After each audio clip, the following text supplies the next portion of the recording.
Greetings BookTube, Sean again here, welcome back to my channel. I wasn't sure what the etiquette was on BookTube when you're filming two videos in the same day, whether, you know, I was going to have to kind of wheel in the entire makeup department, the wardrobe department, find a fresh kind of filming location to freshen things up. But you know me, that's not my style, I'm very lazy, so I couldn't even be bothered to change my t-shirt. But I did want to have a visual marker that kind of distinguished the last video from this one. So I was browsing around my bedroom when I noticed on top of my wardrobe this old thing, which is an incredibly silly looking hat which I picked up in Australia a few years back when I was visiting my uncle. So a visual marker to distinguish this video from the last, hence I'm wearing a very silly hat.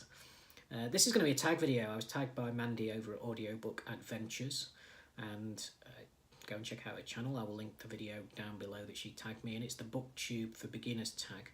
It was originally created, of course, though, no surprises here, by the tagtastic, tagalicious Michael S. Deutsch over at Catalyst Reads, and he seems to be on a one-man mission to create as many interesting tags on BookTube as possible. And this one does have some interesting questions. I've not scripted my responses, so we will progress through and see what rubbish comes out of my mouth, but there are 10 questions. And the first one is, who are you? Who was the first person that motivated you the most to create your BookTube channel? So this is not really a person, I don't think, or a set of people that motivated me most to create my BookTube channel. It was more slowly getting subsumed in the BookTube community over a number of months, getting involved as a commenter, as watching videos, that slowly kind of persuaded me that I needed a channel to discuss, selfishly, the books that I wanted to talk about.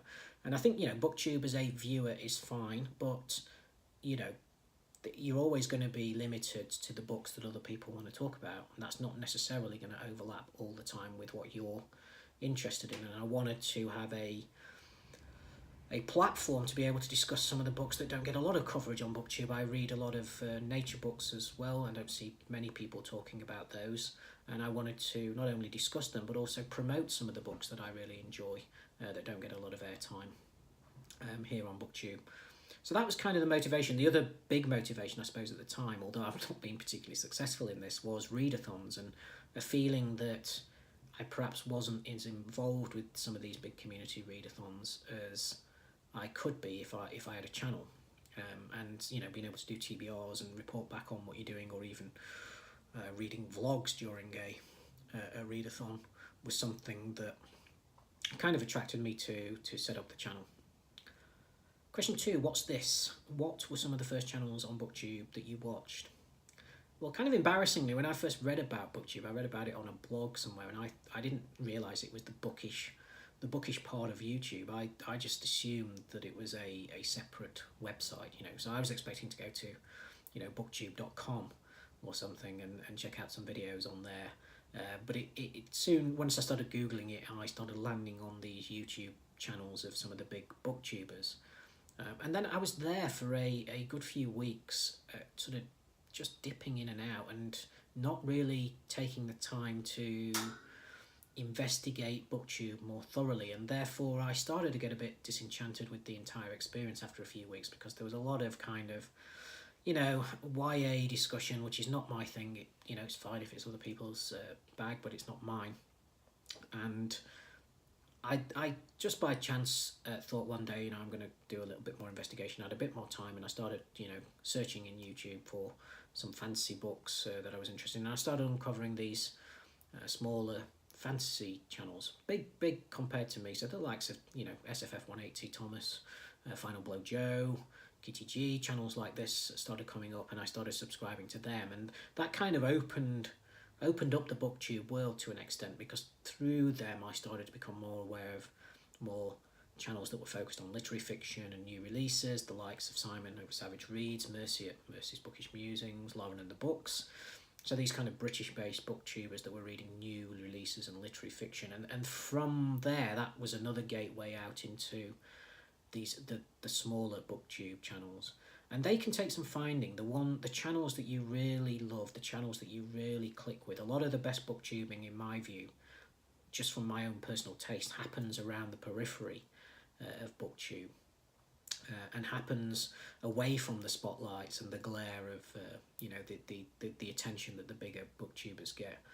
And it's taken me a while, and I'm still on that journey of trying to find smaller booktube channels with some great content that really kind of clicks with me, overlaps with my reading habits, and has a lot of interesting things to say. Right, question 3. Remember that time? When was the first time you knew reading is something that you truly loved? Well, probably when I was about 10 or 11 and I started to get into fantasy books, which was really the first time I was picking up books that I was kind of choosing myself. So the likes of Tolkien, Raymond E. Feist, David Eddings, David Gemmell, Terry Brooks, Terry Pratchett. These were kind of authors that I started reading when I was about 10 or 11 in primary school, in high school. In my junior years, and it was then really that my own reading identity started to come to the fore, so I would trace it back to then. Question 4, where there is a will, there is a catalyst. Where do you get most of your books from? What factors go into your book purchasing decisions? So I get most of my physical books, I will go to the local bookshop, which is a Waterstones, which is a national chain. I do try and pick up some when I can from charity bookshops, although where I live there aren't many great charity shops, at least that sell books. And I also, although it pains me to admit it, I do get some of my books online from Amazon or Book Depository, where they're cheaper. Finally, library. I'm trying to read 20 or 30% of the books I read this year I want to try and get from the library, and I'm tracking the spending on library books. Thankfully, as I've mentioned in previous videos, at the moment I am able to buy most of the books I want when I want them, but I am trying to become a little bit more budget conscious this year, and trying to, with new releases, only pick up the ones where I'm going to read it within a month or two. Otherwise, wait for the paperback to come out, because normally when the paperback comes out they have them on some kind of special offer as well. So that's question 4. Question 5, the haves and have-nots. Have or had you waited a long time before you started your BookTube channel? Not particularly. I think I was watching BookTube and commenting for probably about 18 months, and then the idea started to germinate that I would quite like to do my own channel, have my own platform, but it was only a month or two between the idea germinating and me setting up the channel, so not a particularly long wait. Question 6, how many is too many? Is there a certain amount of subscribers that would overwhelm you, or a certain amount of views or comments? I think this is the most interesting question on here, actually, this one and the next one. And I think the answer is probably yes, there is an amount of subscribers where I would start to feel overwhelmed, particularly if they were highly engaged subscribers. You always have a disparity, don't you, between subscriber count, views, and then comments, coming down in a kind of descending. So you'll have more subscribers than you will have views, and then more views than you will have comments. But there is probably a tipping point for me personally, and I'm not sure where that is on the kind of spectrum. But big booktubers get a lot of kind of poor press about not being community orientated, or at least only being involved in their own clique. And I do have some sympathy for those arguments, but I'm not particularly interested in bigger booktubers myself anyway, so it doesn't really impact me. But at this end of the spectrum, you've got big booktubers who've got 500,000 subscribers or whatever it may be, and you cannot expect them to operate their channel in a community oriented way in the same way that somebody with 500 subscribers would. It's more of a broadcast platform for them, whereas at this end of the scale, you've got community kind of discussion. You're able to go back to all of your commenters, and have quite extensive discussions with them. And there will be a point as I move slowly a little along that spectrum, and I'm nowhere near I'm going to get to this end, where I will start to feel, I think, that I'm not giving my subscribers, and particularly my commenters, the due care and attention. I'd be interested to hear on this specific question whether the likes of Dave over at Wild Reads, whether Lindsay at Wandering Reader, both of whom have now gone, around about 1,500 subscribers, are starting to feel the pinch in terms of being able to get back to comments in the same way that they always used to. Question 7, do or not do, there is no try. What will be your greatest challenge when it comes to BookTube, having the time to read books, film or edit videos, or watch other channels. So I don't have a problem with the time to read books. I am reading at a fairly steady pace of about 7 or 8 books a month that I'm completing. I'm fairly happy with that. I'm fairly happy that I can sustain it, and what the hell if I have months where I've got more on and I can't read as much. That doesn't really bother me. Film and editing videos, yes, that is a problem that I've talked about on this channel. I don't particularly edit videos, but I do have a problem not just finding the time, but sometimes finding the motivation.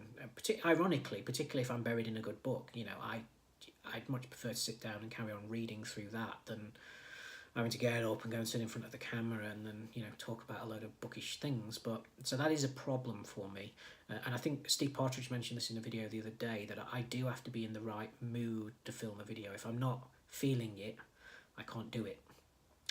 Then watch other channels. Now this is kind of an interesting question, because one thing that the small booktubers shout outs and the response to the YouTube monetization has done is push an awful lot of new subscriptions into my feed, and I'm just kind of interested in how other people watch or consume booktube in the terms of we've only got so much time to do all these things, and there is a way of showing support for channels, of being subscribed to channels without necessarily watching all of their content. And I'm sure a lot of people like me will segment your booktube viewing up into the must-watch channels, the channels you have to watch, even if you're not particularly interested in the books that they're talking about, down to channels that you may only dip in and dip out of, but are still showing some form of support. You may comment occasionally.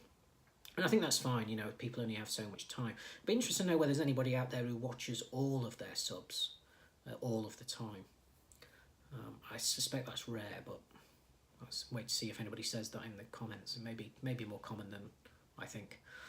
8, the final countdown. Finally, tell us something about yourself. Well, apart from my other hobbies, I've already mentioned bird watching. My only other significant hobby is that I really enjoy darts, which is a sport of some kind, although some people would debate that. But I really enjoy watching it. I've enjoyed watching it for years, and my father used to have a dartboard up in the kitchen, but I play it as well, but incredibly badly, and intermittently, sporadically. So every time I go and throw, I feel like I'm learning again from scratch.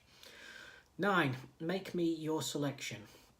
What are you currently reading or going to read next? Well, I've just started a reread of Arundhati Roy's The God of Small Things, one of my favourite books of all time. Only about 20 pages in, and it's just struck me for the first time how the language in that book, the prose style, is kind of going to be dividing. I'd never realised before, but it's striking me now why I think other people don't get on with the book, although I'm still loving it. But so that's what I'm reading at the moment. I'm also reading The Private Lives of the Tudors, which is for a couple of reading groups. I've mentioned it in my February TBR. I will link to that.